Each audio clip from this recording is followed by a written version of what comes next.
Mabuhay pageant fans! Welcome back to my YouTube channel, Hey Adam G. How are you all doing? Well, me naman, I am just really excited to be following Miss Universe this edition. And if you have been all following me on Instagram as well, you can see that I try to post a lot of updates as much as I can to keep you guys in the loop. So, as we had seen on the third day of the pageant, the girls had started doing their registration, fittings, orientation, and filming for various sponsor content while doing some sightseeing tours afterwards, diba? And I am glad that this edition is finally unraveling while still adopting health and safety protocols in doing this pageant. And then, there is also, napansin nyo, nakita nyo yung IG story ni Miss Paula Sugart who she gave us a sneak peek of the venue where the prelims and finals will be held. The venue of the finals pala, which has a reported 5,000 seating capacity, is being touted as the world's largest doom tent to be built. So you can see that the Miss Universe organization is really planning a huge event for all the world to see and marvel. I know, alam ko na Israel has been a controversial host country choice from the get-go, but you know what? I noticed Miss Universe organization has defended its decision, saying Israel hosting the pageant has already been in the works for quite a few years now. So looking at this edition's itinerary, you can really see the impact of COVID affecting the proceedings of the pageant. If you will notice, majority of the activities of the pageant are all indoors, which was very similar to how it conducted its set of activities during the previous edition in Florida, wherein the Miss Universe organization created a safe space or bubble for the girls to do their activities. And as you can see, it's a lineup full of rehearsals for the crucial events like the National Costume Competition, tapos yung preliminary competition as well, di ba? Kung nakita niyo yung schedule of activities this year. And the all-important closed-door personality interview, take note, will take place on December 8, exactly a week from now. So, if you really analyze it, talagang the pageant will be done in the blink of an eye. So before we know it, it's already done. So part of me wishes that they could have organized the edition next May, not only to give Andrea Mesa, its current queen, a full year reign, but also to plan the logistics better in light of the new COVID variant slowly spreading across the world. And this is also to give way to most of the girls competing this year to be able to adjust and still have time to train for their nationals. Nasabi ko to kasi I just really feel for the newly crowned Miss USA. So totoo lang, who has to literally abandon her final stage to fly half across the world to compete for Miss Universe the day after. Because guys, I just feel everything just feels so rushed right now. Unlike last May, wherein there was this huge sense of excitement and anticipation given it had been more than a year that the pageant has not held its edition. So since the pageant is finally in full swing, I can't help but feel sad for some of the contestants joining this edition. And this is the reason why I am doing this content right now, to shed a light on the struggles and challenges some of this year's contestants had to endure in order to realize their dream of competing in Miss Universe. Actually, I have four contestants in whom I really admire for their strength and determination to carry on despite what's happening their way. So let's start with Miss Colombia, Valerie Ayos. I really admire this woman for pursuing her dream of competing in Miss Universe despite encountering a setback early last year.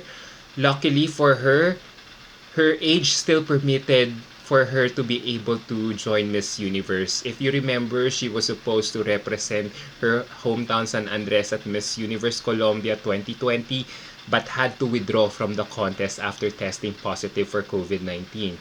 And luckily for her again, Miss Natalie Ackerman, the Miss Universe Colombia Organization National Director, made it easier for her to try it out this year given her circumstances last year.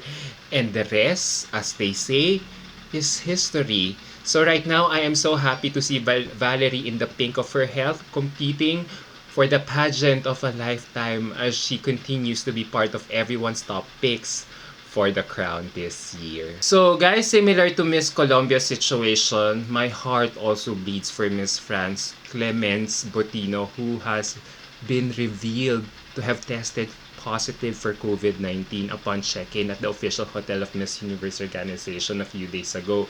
It still remains to be seen how Miss France has contracted the virus given that she had flown in Israel a few days before the start of the official check-in for Miss Universe.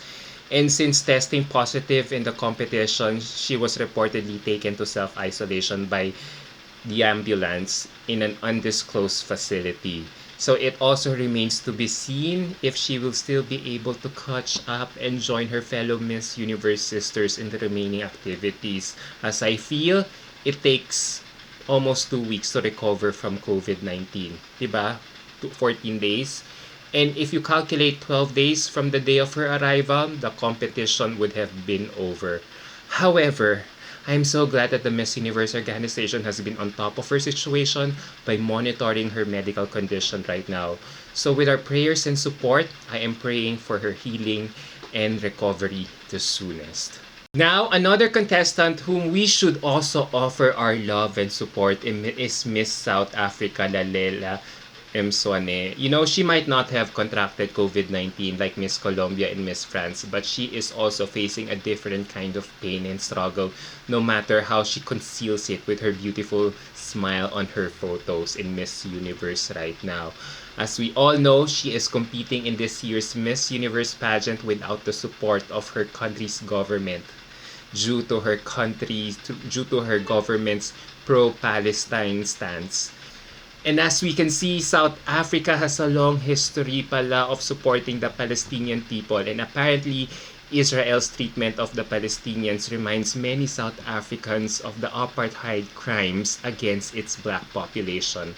However, Israel says it does not have an apartheid policy against the Palestinians. Dinedeny talaga nila yon. And as a result, Lalela has experienced nothing but extreme pressure from her country society and business groups to boycott the pageant. But Lalela and the Miss South Africa organization are standing firm about this. They have remained unfazed by this issue by saying that the Miss Universe event is not a political event, as they are still pushing through with the Lela's candidacy, and that Lalela won't be bullied against fulfilling her ambition. In fact, Lalela did not have the customary send-off press conference usually devoted for candidates like her competing abroad, while fending off death threats along the way. So just when we thought she was going to back out due to the latest travel advisory against African countries in relation to the Omicron variant originating from this part of the globe, Lalela was reportedly to have flown pala out of South Africa ahead of time like weeks ago and continued training in an undisclosed country while only resurfacing when Miss Universe was just about to start. So, when news broke out that Israel would be closing its borders due to the new Omicron variant slowly spreading across the world, she was already in Dubai about to take her transit flight to Israel. So if you analyze her situation right now, it's really hard to compete without the support of your countrymen. And I could only feel her pain deep inside despite not showing it on public. I hope, though, that her participation in Miss Universe will vindicate her eventually. Next to Lalela, I will also include both the ASEAN Queens, our ASEAN Queens, Miss Thailand and Chile Scott Chemis, and Miss Philippines Bea Luigi Gomes on this topic. These two are seriously competing under countries which have huge fan bases in pageantry. So imagine the pressure these two queens are feeling at the moment despite not showing it also in public as well.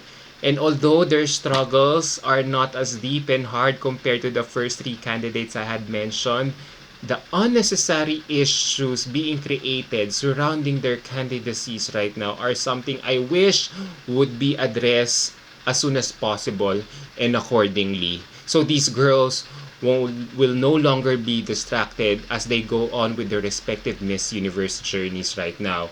Kasi kung matatandaan nyo, a week ago, it was reported in the news that that police action has been sought against Miss Universe Thailand for standing in what looks like a Thai flag. in a picture featured as one of her online campaign materials for the pageant.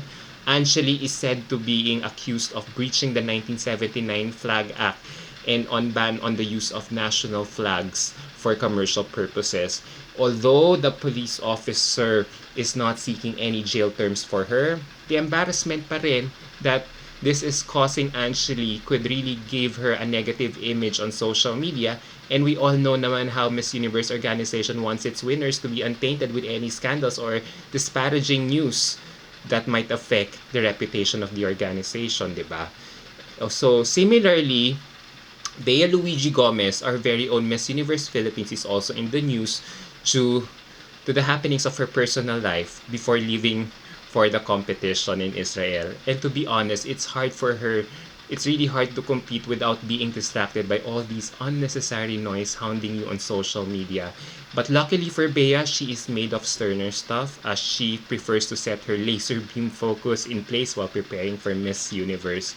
When she also finally, yun na nga, nakarating na siya ng Israel, when she was able to go there, she maintained her poise, calmness, and composure when it was reported that her luggages had been missing while in transit from Tel Aviv to Israel. So this is why she was pictured in her black tracksuit outfit with Miss Thailand on the latter's check-in the other day.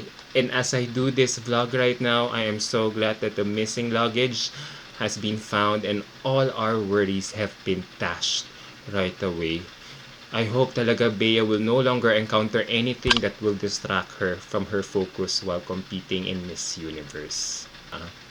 But you know what, guys? There is another distraction I wouldn't mind having here in Miss Universe right now. I actually find this a very welcoming distraction as word is out that our very own Marion Rivera will be one of this year's judges for Miss Universe. Nakita niyo na rin ba to online? Actually, this rumor has been going around for the past couple of days online, but it is only gaining traction when Marion Rivera hinted kanina about this on her latest Instagram post, which was immediately picked up by GMA News, only for GMA News to take it down on an hour after. And while we still have to wait for the official announcement from MUO about this, Filipino fans like me are so thrilled to hear this. For now, let's take this with a grain of salt muna as we wait for the official confirmation of Miss Universe organization. I am not the one to speculate on this latest development vis-a-vis how this will affect Bea's chances for our 5th crown. Pero let's see how this will all pan out.